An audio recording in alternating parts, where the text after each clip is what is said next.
Hello everybody, today we'll talk about aligning time data. So when acquiring raw time data, it is important that they are aligned in time, especially if you intend to compare two different time traces. So what will happen if you don't align in time? So we'll study the consequence of analyzing two data that are not aligned in time or misaligned in time. So let's take two signals. So channel 1 would be a 1 kilohertz pure tone with 0.5 amplitude, and channel 2 would also be a 1 kilohertz pure tone but with 0.7 amplitude. And the most important thing is channel 2 is offset from channel 1 by 0.01 second. So as you can see here, the first channel is 1 kilohertz with 0.5 amplitude and the second is 1 kilohertz with 0.7 amplitude, and there is an offset.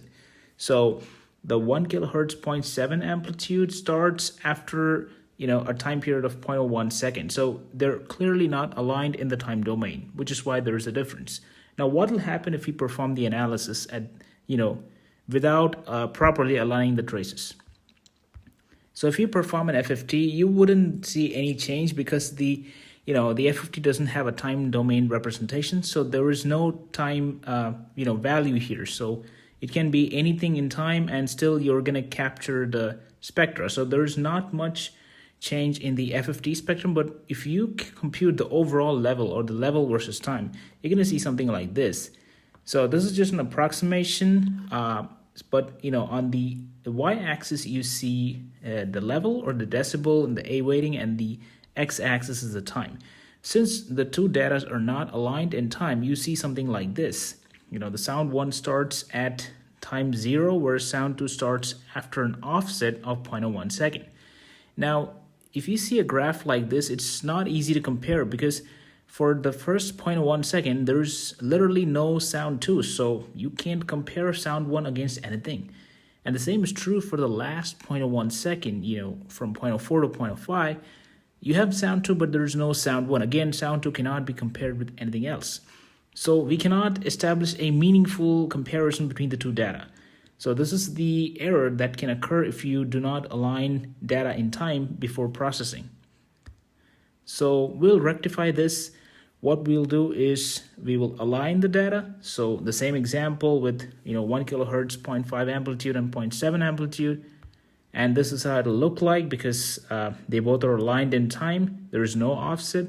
And now if you perform the spectrograph, you shouldn't see any change. But if you perform the level versus time calculation, you should see something like this. Now we can establish a meaningful comparison between the two traces for the exact amount of time that they are active. So it becomes easy, right, to compare two data if they're really aligned in time. So to conclude, always ensure that the two time data or the traces are aligned in time, especially if you're comparing. It might seem subtle, but it's very important when you're trying to compare two data. So how do you align a misaligned data? Either you align them manually, that is, you delete the silence and you move the trace to the same starting point. In some cases, it might be too difficult or tedious to do that. So there are certain software features, which would align one channel relative to a reference channel. For example, the channel 2 is, in our case, was misaligned. It had an offset of 0.01 second relative to channel 1. Channel 1 was aligned. It started out at 0 seconds. So the software feature, we can use something like, hey, align the channel 2 relative to channel 1, which means it's basically saying that channel 2 should start at the same time as channel 1. So now they both will be aligned and you can perform the analysis. All right, thank you for watching this video. I hope you enjoyed it. Have a great day.